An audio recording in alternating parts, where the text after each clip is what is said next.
दोस्तों, welcome to main point study. So आज हम पढ़ने वाले हैं चैप्टर 4 क्लास 10th का ज्योग्राफी का, जिसका नाम है एग्रीकल्चर, और हम करने वाले हैं इसका पार्ट 4 यानी 1 to 3rd पार्ट पहले अपलोड हो चुका है। लिंक नीचे डिस्क्रिप्शन में है, पहले वो जाकर देखना, तभी आपको अच्छे से समझ आएगा।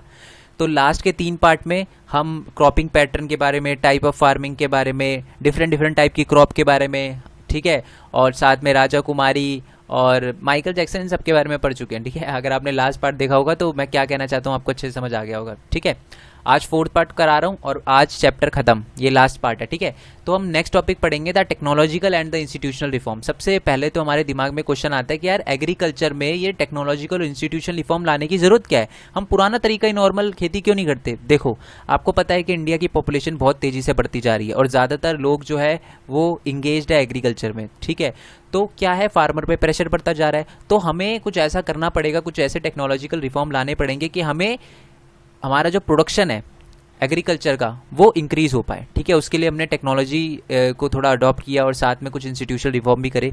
ठीक है, पहला क्वेश्चन तो दिमाग में आता है, क्या ये इंस्टीट्यूशनल रिफॉर्म अभी किए गए हाल ही के सालों में? नहीं, एक्चुअल में इंडिपेंडेंस के बाद ही गवर्नमेंट ने कुछ स्टेप लिए थे। ठीक है, कुछ रिफॉर्म लाई थी गवर्नमेंट अपनी तरफ से। ठीक है, जिससे क्या हो, एग्रीकल्चर इंप्रूव हो। ठीक है, अब वो कौन कौन से रिफॉर्म थे उसके बारे में इस टॉपिक के अंदर हम पढ़ने वाले हैं। ठीक है, After independence, major institutional reforms such as the collectivization, consolidation of holding, cooperation and the abolition of the zamindari etc. Were the priority bye the government. ठीक है, मैं आपको बता दूं, पहले क्या होता था, बहुत छोटे छोटे फार्म होते थे। आपको पता है राइट ऑफ इनहेरिटेंस की वजह से, यानी बाप की ज़मीन बेटों में, अब बेटे बहुत सारे हैं तो ज़मीन के टुकड़े हो जाएंगे, तो इसलिए ऐसे क्या होते थे, बहुत छोटे छोटे ज़मीन के टुकड़े होते थे, तो गवर्नमेंट ने उसको मिला दिया। इंडिपेंडेंस की बात कर रहा हूँ। और साथ में ना पहले ज़मींदारी प्रथा भी होती थी, आपको पता है एक ही ज़मींदार के पास हज़ारों एकड़ ज़मीन होती थी। ठीक है, अब वो ख़त्म कर दिया, अबॉलिशन कर दिया उसका गवर्नमेंट ने। कब? After independence. ये गवर्नमेंट की पहली प्रायोरिटी थी। ठीक है, यानी ये सारी की सारी जमींदारी प्रथा वगैरह और कलेक्टिवाइजेशन करा गवर्नमेंट ने आफ्टर इंडिपेंडेंस एग्रीकल्चर को बूस्ट करने के लिए, ताकि ज़्यादा प्रोडक्शन हो पाए। ऑब्वियसली बात है, अगर आपके पास एक छोटा लैंड का टुकड़ा है तो इतना ज़्यादा प्रोडक्शन नहीं करोगे, बट अब सबका लैंड आपस में मिला दो, तब क्या हो, प्रोडक्शन अच्छा भी हो।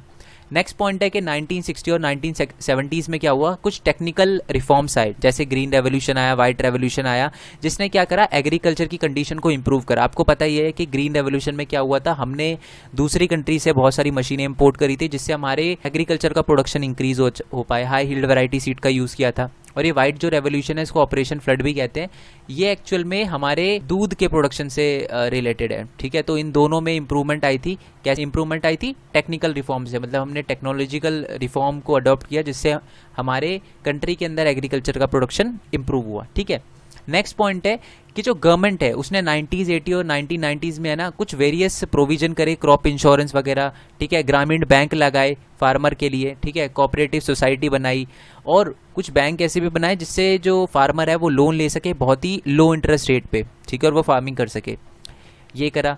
नेक्स्ट है कि किसान credit card, personal accident insurance scheme and some other scheme introduce by the government.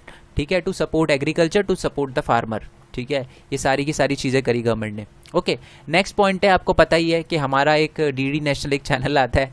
ठीक है, special weather bulletin and the agriculture programme in TV and radio. उस टाइम क्या था, आज तो देखो बहुत सारे न्यू चैनल आ गए हैं। ठीक है, पहले क्या होता था, एक ही था हमारा डीडी नेशनल। ठीक है, और बहुत सारा किसान से रिलेटेड ही ज़्यादातर आता है, आज भी आता है। आज भी वहाँ पर अगर आप डीडी नेशनल वगैरह चला के देखोगे ना, तो उसमें खाद बनाने की विधि सिखाई जाती है कि आप कैसे मैन्योर वगैरह बना सकते हो। ठीक है, तो यानी स्पेशल वेदर बुलेटिन भी चलाया गया कि यार इस एरिया में बारिश होगी, इसमें आप ऐसे करो, इसमें आप ऐसे करो। ठीक है, यहाँ प्रॉब्लम होने वाली है, तो लोग पहले से ही, जो फार्मर है वो पहले से अलर्ट हो जाते थे। तो ये गवर्नमेंट ने चलाई थी कि वेदर बुलेटिन चलाई थी, और साथ में कुछ एग्रीकल्चर प्रोग्राम भी चलाए थे टीवी और रेडियो पे, ताकि जो फार्मर है वो थोड़ा सा सीख सके और अपना प्रोडक्शन इंप्रूव कर सके। ठीक है, नेक्स्ट जो था वो मिनिमम सपोर्ट प्राइस। आपको पता ही है ना, मिनिमम सपोर्ट प्राइस। ठीक है, एमएसपी आपने 9th क्लास में पढ़ा होगा, ये गवर्नमेंट देती थी फार्मर को, मतलब क्रॉप उगाने से पहले ही। जैसे मान लो मैं फार्मर हूँ, गवर्नमेंट मेरे को पहले ही बोल देती थी कि तू गेहूँ उगा, मैं तेरे को इतने रुपए दूंगी। ठीक है, तेरे पर किलो के हिसाब से। अब मैं क्या करूँगा, मेरे को पता चल गया कि यार मेरे को किसी और को देने की जरूरत नहीं है, मैं सीधा गवर्नमेंट को दे सकता हूँ, तो मैं क्या करूँगा, गेहूँ उगाऊंगा। ठीक है, तो ये था मिनिमम सपोर्ट प्राइस। ये गवर्नमेंट ने क्यों इंट्रोड्यूस किया, ताकि जो बीच में मिडल मैन होते हैं ना, जो थोड़ा अपना पैसा ज़्यादा, ऑब्वियसली बात है, अगर मैं किसी मिडल मैन को बेचूंगा फिर वो गवर्नमेंट को बेचेगा तो अपना ज़्यादा प्रॉफिट निकालेगा, मेरे को कम देगा। तो गवर्नमेंट ने इन मिडल मैन को ख़त्म करने के लिए ही ये मिनिमम सपोर्ट प्राइस निकाला था। ठीक है, और साथ में ये एक थोड़ी सी छोटी सी स्टोरी है, बट उससे पहले एक बार दोबारा से रिवाइज करा देता हूँ। समझ आ गया ना कि जो जमींदारी प्रथा है वगैरह इसको अबॉलिशन कर दिया गया, कलेक्टिवाइजेशन कर दिया गया एग्रीकल्चर को इंप्रूव करने के लिए। दूसरा है कुछ टेक्निकल रिफॉर्म लाए गए ग्रीन रेवोल्यूशन में और वाइट रेवोल्यूशन में, ठीक है, जिससे एग्रीकल्चर की कंडीशन इंप्रूव हो सके। ग्रामीण बैंक वगैरह, कोऑपरेटिव सोसाइटी और बैंक वगैरह बनाए जिससे फार्मर को लोन ईजिली मिल सके लो इंटरेस्ट रेट पे, ठीक है। Credit card facility, personal accidental insurance scheme government ने लॉन्च करी फार्मर के लिए, और टीवी में भी और वेदर बुलेटिन और एग्रीकल्चर प्रोग्राम वगैरह फार्मर के लिए रखे, और साथ में उनको मिनिमम सपोर्ट प्राइस भी दिया। अब ये स्टोरी सुनो। एक विनोबा भावे थे, ठीक है, ये क्या थे, गांधी जी के देहांत के बाद ये पूरे इंडिया में घूमते थे। वो क्या करते थे, मतलब देखते थे कि कंडीशन कैसी है लोगों की, ये वो। तो अब क्या था, आपको पता ही है कि इंडिया के इंडिपेंडेंस के बाद है ना, बहुत सारे जो ज़मींदार थे वो उन्हीं के पास थी सारी की सारी ज़मीन। अब क्या थे, जो छोटे छोटे फार्मर थे उन्होंने विनोबा भावे को बोलना स्टार्ट कर दिया कि हमारे पास ज़मीन नहीं है, ठीक है। तो एक मूवमेंट चलाया गया जिसको कहा जाने लगा भूदान ग्रामदान मूवमेंट, ठीक है। ब्लडलेस रेवोल्यूशन भी कहा जाता है इसको, ठीक है। इसमें बहुत सारे ज़मींदारों ने अपनी जो ज़मीन है वो छोटे छोटे फार्मर को देना स्टार्ट कर दिया, लैंडलेस फार्मर को देना स्टार्ट कर दिया। क्यों देना स्टार्ट कर दिया, कुछ तो चैरिटी के नाम पे कर रहे थे और कुछ डर के नाम पे। अब डर किस बात का, आपको पता ही है, इंडिपेंडेंस मिल गई थी हमें, तो गवर्नमेंट कभी भी उनकी ज़मीन छीन सकती थी। तो गवर्नमेंट उनकी ज़मीन ना छीने, और वो गवर्नमेंट को ऐसे बोल सकते थे कि हम तो वैसे ही अच्छा काम कर रहे, आप हमारे से ज़मीन को छीन रहे हो, तो इसलिए उन्होंने चैरिटी करना स्टार्ट कर दिया, ठीक है। तो ये था टॉपिक, इंपॉर्टेंट क्वेश्चन है, एग्जाम में क्वेश्चन आता है 5 नंबर का, डिट्टो। नेक्स्ट क्वेश्चन है the contribution of the agriculture to the national economy, employment and the output. यानी एग्रीकल्चर का हमारी नेशनल इकोनॉमी में क्या कंट्रीब्यूशन है, क्या कंट्रीब्यूट कर रही है एग्रीकल्चर, कितने लोग हैं जो एग्रीकल्चर में काम कर रहे हैं, ठीक है। मैं आपको बता दूं 2011 और 12 के 10 और 11 के डेटा के अनुसार है ना, जो हमारा 52% जो हमारा टोटल वर्क फोर्स है उसका 52% जो है आज फार्म सेक्टर में काम करता है, यानी फार्मिंग वगैरह करता है, ठीक है। बट कुछ टाइम से देखें ना तो हमारा जो एग्रीकल्चर का शेयर है वो धीरे धीरे गिरता जा रहा है। मैं आपको बता दूं सबसे ज़्यादा आज की बात करें ना तो सबसे कम जो ग्रोथ हो रही है ना वो हमारे एग्रीकल्चर सेक्टर में हो रही है। बट आज भी सबसे ज़्यादा लोग एग्रीकल्चर सेक्टर में काम करते हैं, ठीक है। तो जीडीपी है वो तो इंक्रीज़ हो रही है, बट उसकी वजह से ज़्यादा एम्प्लॉयमेंट अपॉर्चुनिटी इंप्रूव नहीं हो रही, यानी एम्प्लॉयमेंट अपॉर्चुनिटी बढ़ नहीं रही, ठीक है। ज़्यादातर लोग आज भी एग्रीकल्चर में काम करते हैं। जो प्रोडक्शन है टर्जरी सेक्टर का वो तो इंप्रूव हो रहा है, बहुत ज़्यादा बढ़ रहा है टर्जरी सेक्टर का और सेकेंडरी सेक्टर का, बट उससे ज़्यादा फ़ायदा नहीं हो रहा। अब उससे फ़ायदा क्यों नहीं हो रहा, क्योंकि वहाँ पर इतनी जॉब नहीं बन पा रही, लोगों को एम्प्लॉयमेंट अपॉर्चुनिटी नहीं मिल पा रही, ठीक है। अब क्यों नहीं मिल पा रही, क्या प्रॉब्लम है जिसकी वजह से, पहली बात तो ये देखेंगे कि हमारा जो एग्रीकल्चर का शेयर है जीडीपी में वो क्यों घट रहा है, ठीक है। इसका रीज़न है ये नीचे, ठीक है। और इसके सॉल्यूशन भी बताऊंगा कि गवर्नमेंट ने इसके सॉल्यूशन में मतलब क्या क्या किया है इसको बढ़ाने के लिए। Reduction in the public investment in the agriculture sector, ठीक है। जो लोग हैं ना, जो लोग मतलब पहले एग्रीकल्चर में थोड़ा बहुत इन्वेस्ट करते थे, यानी एग्रीकल्चर से रिलेटेड ही काम करते थे, अब वो एग्रीकल्चर में इन्वेस्ट नहीं करना चाहते, ठीक है। वो टर्जरी सेक्टर में, सेकेंडरी सेक्टर में इन्वेस्ट करना चाहते हैं, वो एग्रीकल्चर में इन्वेस्ट नहीं करना चाहते, ठीक है। दूसरी बात है subsidy on the fertiliser decrease leading to increase the cost of production. अब क्या है, देखो फर्टिलाइज़र पे पहले सब्सिडी दी जाती थी, बट अब सब्सिडी ख़त्म करी जा रही है, कम करी जा रही है, जिसकी वजह से जो प्रोडक्शन करने का जो प्राइस है ना, मतलब पहले जो फार्मर था 1 लाख में ही वो फसल उगा लेता था, बट आज क्या फर्टिलाइज़र का प्राइस बढ़ गया है, जिसकी वजह से 1.5 लाख हो गया। तो वो क्या सोचता है, यार खेती करने से अच्छा कुछ और कर लूँ। तो इसकी वजह से बहुत जो हमारा एग्रीकल्चर का प्रोडक्शन है जीडीपी के अंदर जो शेयर है वो गिर रहा है, ठीक है। नेक्स्ट पॉइंट है कि reduction in the import duty on agriculture product have proved detrimental to the agriculture in the country. इसका मतलब है कि हम क्या कर रहे हैं कि बहुत सारी दूसरी कंट्री से इंपोर्ट कर रहे हैं, ठीक है। और बाहर से कोई एग्रीकल्चर प्रोडक्ट आता है ना तो उस पर बहुत कम ड्यूटी लगती है, बहुत ही कम ड्यूटी लगती है। तो हमारे जो यहाँ के फार्मर है ना वो जो चीज़ें बनाते हैं उनको थोड़ा वो चीज़ें थोड़ी महंगी बिकती है, ठीक है। और जो बाहर से चीज़ें आती है वो थोड़ी सस्ती होती है, तो लोग उसी को प्रेफर करते हैं जो सस्ती हो। तो इसलिए जो बाहर की कंट्री का जो प्रोडक्ट है उसके कंपटीशन की वजह से ज़्यादातर जो फार्मर है वो छोड़ते हैं, क्या यार फार्मिंग क्या करेंगे, अब दूसरे में ही चले जाते हैं। तो ये प्रॉब्लम है। नेक्स्ट जो है कि farmer are withdrawing their investment from the agriculture causing the downfall in the employment in agriculture. वही है कि जो फार्मर है वो क्या कर रहे हैं, वो भी अपना पैसा निकाल के कहीं और डाल रहे हैं, एग्रीकल्चर में नहीं डाल रहे क्योंकि एम्प्लॉयमेंट नहीं दिख रही उनको, एम्प्लॉयमेंट गिरती जा रही है, ये सारे के सारे रीज़न है। गवर्नमेंट ने कुछ किया, वही सारे के सारे वही पॉइंट है कि गवर्नमेंट ने कुछ Indian council of agriculture research, जिसे ICAR बोलते हैं, फुल फॉर्म आ सकती है, ठीक है। एंड भी बहुत सारी एग्रीकल्चर यूनिवर्सिटी बनाई, ब्रीडिंग सेंटर बनाए, horticulture development in the field, meteorology क्या होता है, जो हमारे वेदर वगैरह का फोरकास्ट होता है वो, है ना। फ्यू इनिशिएट गवर्नमेंट ने लिए हैं इस यानी GDP में एग्रीकल्चर का प्रोडक्शन इंक्रीज करने के लिए, ठीक है। तो यही है, मतलब हमें ये समझ आया इस टॉपिक के अंदर कि हाँ एग्रीकल्चर का जो शेयर है वो बहुत ही कम है, ठीक है। क्यों कम है? क्योंकि ज़्यादातर जो लोग हैं अब उनको वो compete नहीं कर पा रहे, ठीक है, बाहर के प्रोडक्ट से, जो एग्रीकल्चर प्रोडक्ट आ रहे हैं। क्यों? क्योंकि वहाँ पर जो इम्पोर्ट ड्यूटी है वो गवर्नमेंट बहुत कम ले रही है, और यहाँ पर हमारे जो लोकल फार्मर है वो सर्वाइव नहीं कर पा रहे, वो compete नहीं कर पा रहे फॉरेन गुड्स से, फॉरेन एग्रीकल्चर गुड्स से। बहुत सारे लोग, सेकंड पॉइंट ये, बहुत सारे लोग क्या कर रहे हैं, जो इन्वेस्टमेंट आती थी पहले एग्रीकल्चर में, लोग करते थे, इन्वेस्ट करते थे, अब उन्होंने इन्वेस्ट करना छोड़ दिया है।